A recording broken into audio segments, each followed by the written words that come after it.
Continuamos conversando con Valentín Medrano.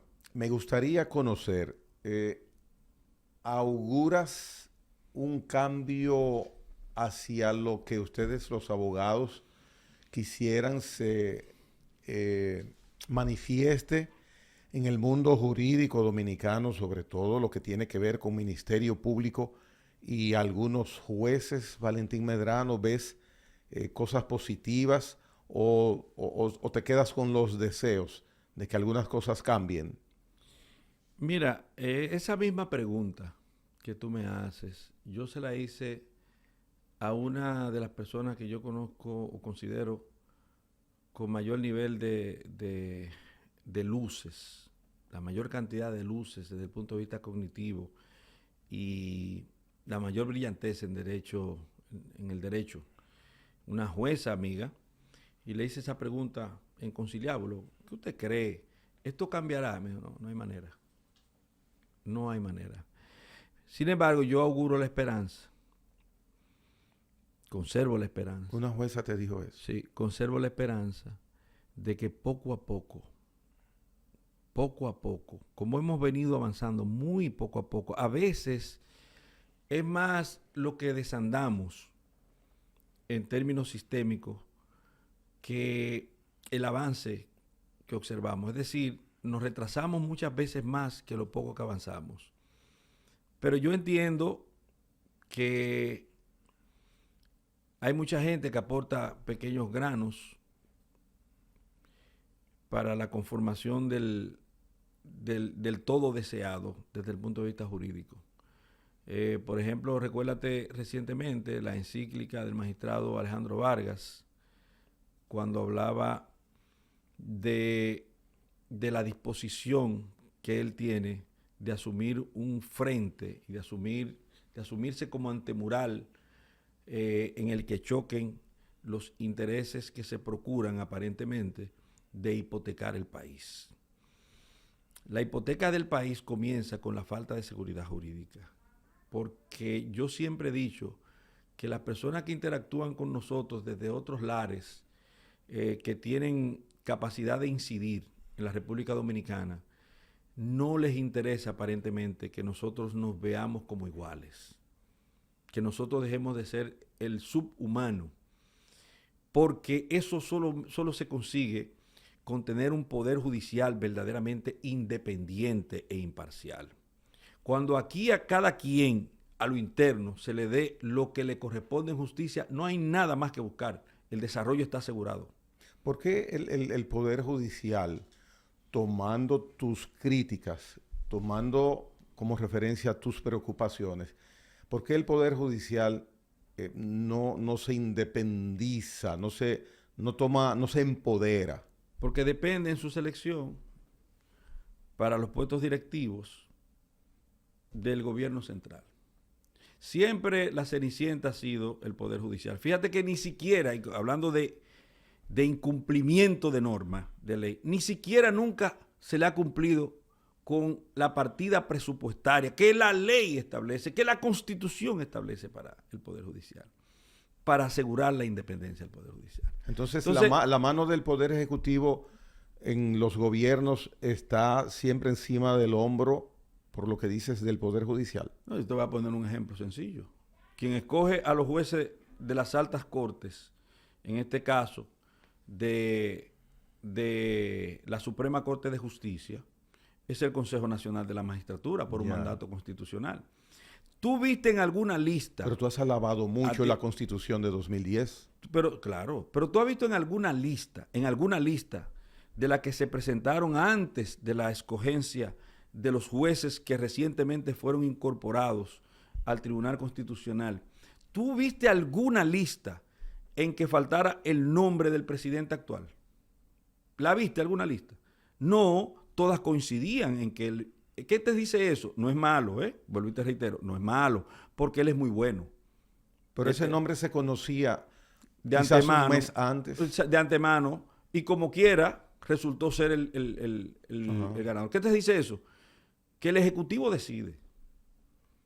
Que el Ejecutivo tiene la capacidad para determinar quién va a hacer qué dentro de las altas cortes. Entonces, ¿Tú crees que eso puede permitir una verdadera y absoluta independencia? Solamente si ese individuo que le debe lealtad y que le debe ese favor entienda el compromiso histórico que tiene que tener para con su nación y plantee distancia y entonces se enfoque ¿en qué? En la preservación de los mejores intereses nacionales. Lo digo esto por la misma encíclica del magistrado Alejandro Vargas, que parece que es una clarinada montesinesca de nuevo tiempo en el que uno tiene que con preocupación tratar de procurar ver de qué se trata y hacia dónde va. ¿Me entiendes? Porque es un asunto de preocuparse. Yo te digo honestamente, mira, no hay, Hipólito Mejía decía, mi político favorito, la bolita del mundo, decía, el 99% de la gente aquí viola la ley. ¿Te recuerdas que lo decía? 99%, es decir, un 1% no viola la ley. Pues mira, sistémicamente hablando, yo te puedo decir que el 99% del sistema viola la ley. Viola la ley. Te puedo poner caso, recientemente un caso, te doy por ejemplo. Dice la ley de extradición, o sea, los tratados de extradición y todo eso, y la cooperación penal internacional, que quienes ejecutan los arrestos, los apresamientos de personas solicitadas en extradición, son los agentes de la Dirección Nacional de Control de Drogas.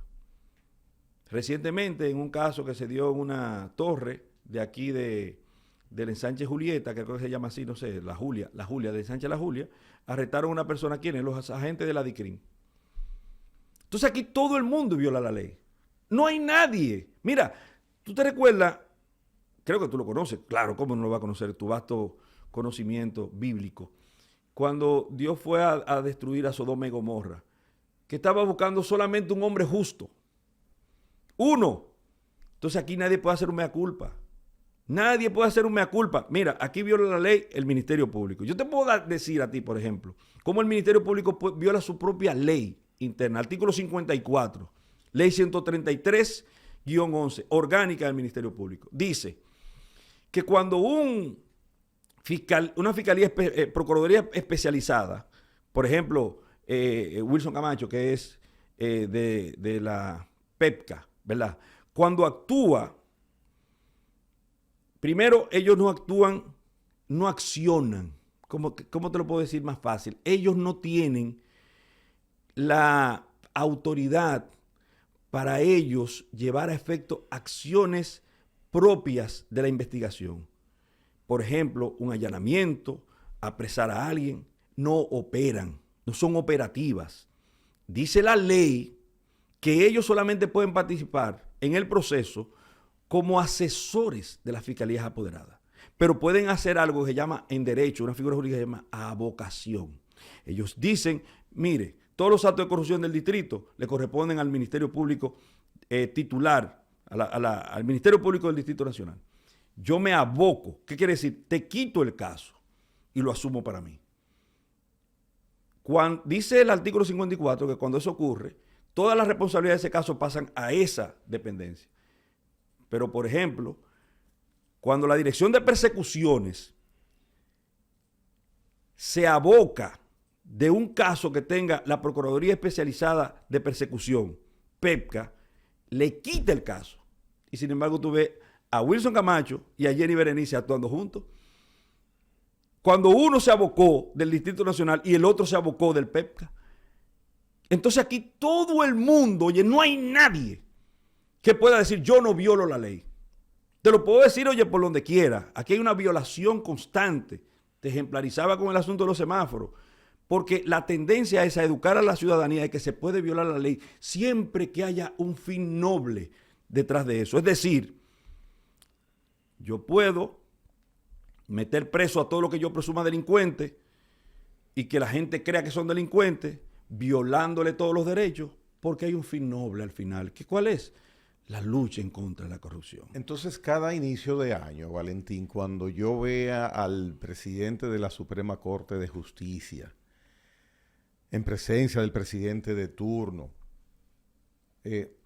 loando el avance moral, el avance institucional, el avance práctico del Poder Judicial, entonces debo tomar con pinzas esas expresiones, y eso es lo que yo cada año, a inicio de año, Día del Poder Judicial, yo escucho, miro y veo. Sí, pero no te vayas en el presidente de la Suprema Corte de Justicia, que está Pero no entrampado, por él. que está entrampado sistémicamente. No, es que... Lo veo como una representación de Óyeme, ese poder del Estado. Óyeme, ¿tú te recuerdas cuando aquí se decía que tenemos tal ley y es buena, pero no hay voluntad política para aplicarla? Que tenemos que hacer tal cosa, pero no hay voluntad política para... Es que nosotros no vamos a tener una suerte de garantías de derechos hasta que no haya en el solio presidencial alguien con conciencia clara de que eso se está produciendo, de que eso ocurre, y que tenga el interés real de ir en contra de esos males que a nosotros nos afectan. Y ese criterio que acabas de externar no es subjetivo. Pregúntale a Milei en Argentina si es subjetivo. O pregúntale a Bukele en El Salvador si es subjetivo. Claro, Bukele para mí es un dictador. ¿Por qué? Porque él va, igual que como te dije, hay un fin ulterior cargado de bonomía y de nobleza. Que justifica. Y por eso no podemos llevar de paro todas las leyes. ¿Me entiendes? Pero Milei hasta ahora va encarrilado a modificaciones legales y constitucionales tendentes a la consecución de un Estado de Derecho que él entiende, todavía está mucho por ver, que él entiende que son buenas para la sociedad. Pero entonces si dependemos, Valentín, de la posición del presidente de turno, esa área judicial no se le augura solamente suerte. Mira, yo te voy a responder con dos frases célebres de dos políticos prominentes de la República Dominicana, que se arguyen y se atribuyen para sí ciertos derroteros de desarrollo. Uno que dice, no mire para atrás, mira ahora lo que yo estoy haciendo, ¿verdad? Entonces yo, porque el Estado c'est moi, el Estado soy yo. Y el otro que te decía, por ejemplo, ¿quién te construyó tal cosa? ¿Quién te construyó tal cosa? ¿Quién te hizo tal cosa? ¿Quién hizo tal cosa? Porque lo cierto es que el Ejecutivo es protagónico y fundamental para poder cambiar el estado de cosas actual en todos los ámbitos. Entonces, cuando tenemos una persona en la presidencia de la República que no entiende ni le interesa absolutamente nada de eso, pues ocurre lo que va a ocurrir. Seguimos en fiesta y todo el que esté en el poder se va a repartir todo lo que hay. Entonces repartible. Tenemos que cambiar el método, buscar la manera de que el método cambie. Yo creo que lo que tenemos que cambiar a veces somos nosotros mismos para entender las cosas como son, educarnos, formarnos, investigar, que ahora hay muchas herramientas que pueden servir para eso, para uno poder entender la realidad. Yo decía, con mucho dolor... Pero no estás de acuerdo con esa realidad. No, a la gente tú tienes que defenderlo hasta de ellos mismos. En el derecho penal, una figura jurídica que dejó de ser es la confesión. ¿Por qué? Porque cuando la gente confesaba, se daba por cierto, como pasó con una señora en el caso Cancerbero en Venezuela, se daba por cierto que ya eso es. Decía, a confesión de prueba, a confesión de parte, relevo de prueba. Pero la gente tú tienes que defenderlo hasta de su propio criterio, su propia confesión. Y ponía el ejemplo de esclavos que en el año 1861 y siguiente en los Estados Unidos luchaban a favor de la esclavitud. La inconsciencia. Y decía Emmanuel Kant que el único ser que requiere de un amo, que necesita un amo, es el ser humano. Entonces, nosotros tenemos que defender a la gente hasta de ellos mismos, de su falta de conocimiento muchas veces, de su inconsciencia ante lo que realmente les dable. La gente vende su voto. ¿Y tú quieres mayor nivel de inconsciencia que esa? Que una gente venda un voto, que es la única vez cuando vale. Hay personas que defienden sus cadenas. Exactamente, hay personas que defienden sus cadenas. Entonces, tú dices algo bueno para el pueblo y tú verás que tú vas a encontrar 20,000 haters en las redes sociales. Dice, este loco, y este señor, este delincuente, y este tipo de nuevo. Y elucubran cosas para saherirte, para tratar de dañarte. Obviamente, personas como tú y como yo, creo que esas cosas nos repelen. Pero lo hacen dentro de la inconsciencia, porque un salario en un momento determinado, aquí en este país el problema es el salario. Los jueces defienden su salario y los correveidiles, los alabarderos públicos y los tirapiedra y los asesinos morales defienden sus emolumentos que nacen lamentablemente del gran Leviatán. Y hasta que el Leviatán no tenga una persona ahí verdaderamente comprometida con los mejores intereses de la nación dominicana y que tenga una conciencia clara de lo que es justicia, lamentablemente no tendremos nada. Alquileres, préstamos, hipoteca de la nación, desandar en las garantías penales sustantivas, afectación del derecho, injusticia, lamentablemente. Entonces, si no estás del lado correcto, entre comillas, vas en desventaja en tu ejercicio profesional. El problema es que tú tienes una sola vida y tú tienes una opción. Tú te plegas y te sumas y dejas de luchar para dejar indignamente de ser, porque la dignidad no se puede hipotecar.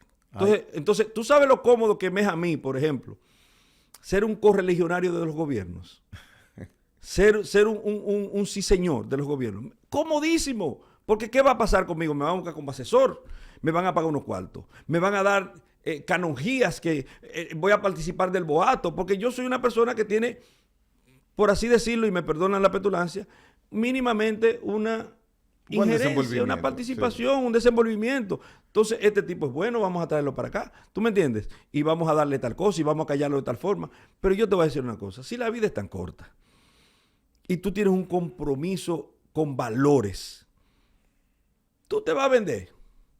Porque el que se vende, lamentablemente, no solamente vende su dignidad momentánea, no solamente se convierte en un ser deleznable, abominable, afecta, daña y mata el futuro de sus propios hijos. Nos vamos a despedir con tu respuesta.